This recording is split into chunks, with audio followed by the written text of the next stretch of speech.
So I'm gonna put the battery into these clips back here and then run the wire into the clip up top and then just stick the battery into the plug and it will turn on. And then the remote, you just turn it on. You just need to lay them both flat so that that they can calibrate.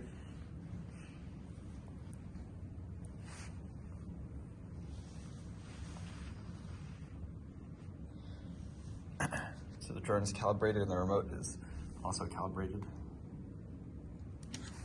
So in order to go into joystick mode and to arm the drone, you're going to go both joysticks down and click them at the same time, right? And then you can see that the lights changed. So now if I just go up with the left joystick, the motors will engage.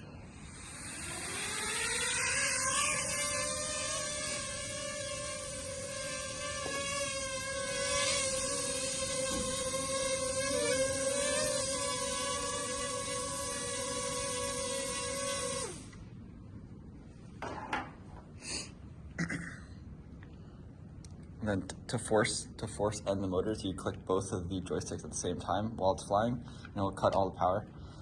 So to go to tilt mode, remote tilt mode, you go up to arm it and click at the same time. So joystick mode is down and click, tilt mode is up and click. So the same thing will happen, the lights will change, and then the lights will go off, and then the left joystick you go up to fly the drone. And you can just tilt it. Right.